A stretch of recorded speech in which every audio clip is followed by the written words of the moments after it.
buenas. Vamos a hacer un pequeño paréntesis dentro de la actualidad de los mercados financieros para hablar de China, porque desde luego que ha dado mucho que hablar en las últimas semanas, ya no solo por el Congreso del Partido Comunista, sino también por el último rally que han sufrido sus acciones, su bolsa, después de esos rumores que hemos visto en redes sociales que apuntaban quizá a un levantamiento, un levantamiento, entre otras cosas, de las medidas de la política de COVID-0 que está sufriendo el país y que tanto han llevado a las bolsas a caer. Hay que recordar que el Hang Seng, el índice, lleva una caída acumulada este año 2022 del 36%. ¿Cuál es el motivo y por qué los inversores ven con tan malos ojos, entre comillas, a China? Bueno, se lo vamos a preguntar a Corinna Lau, que es Client Portfolio Manager de Invesco en Hong Kong. Corinna, thank you so much for being here in Negocios Televisión. Thank you.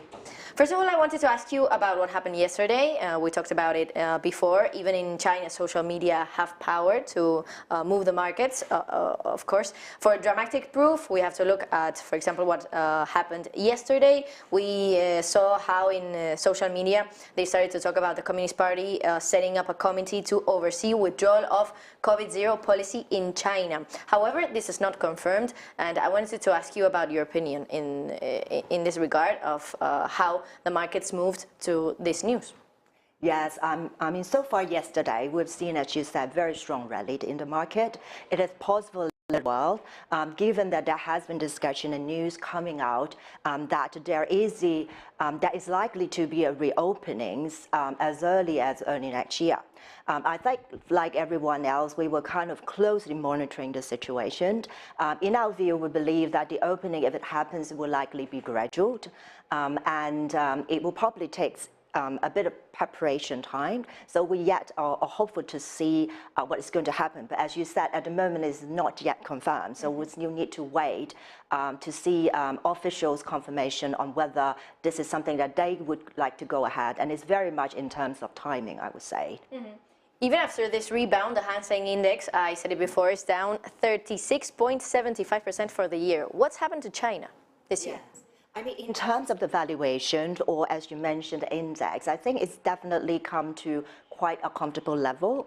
I mean, it is correct from the economic side, China is going through, I would say, on the property side, deleveraging. But having said that, you will see the inflation in China is quite comfortable at 2.5%, and exports has been quite well.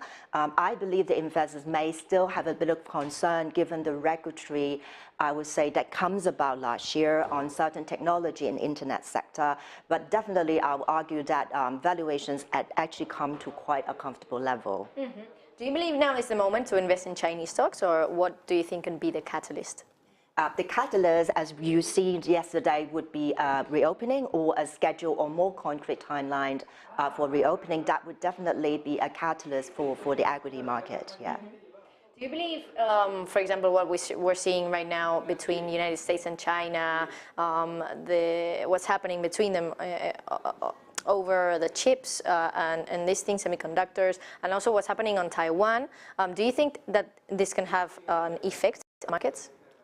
Yeah, I think earlier we all heard about the news where on the U.S. side certain technology they may not going to transfer to China.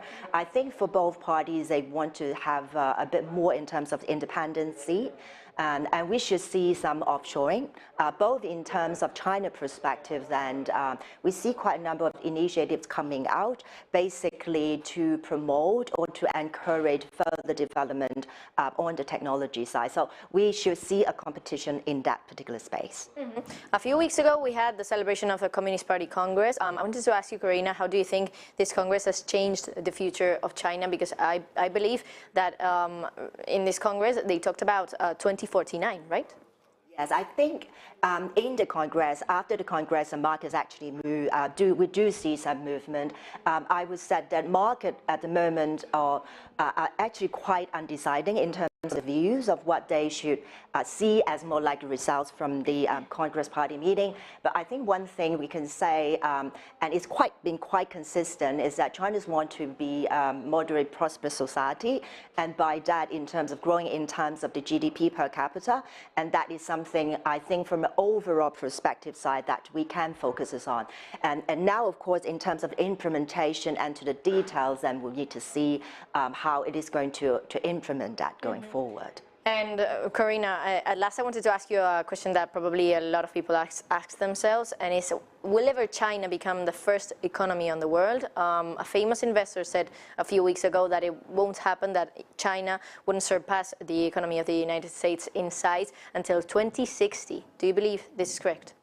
I think it's probably quite a projection of what's going to see in 2060, but we'll probably need to see in terms of the policy implementation and how the economics actually moving ahead after COVID. From now, the world's definitely changed a lot in the last few years, in particular given the COVID.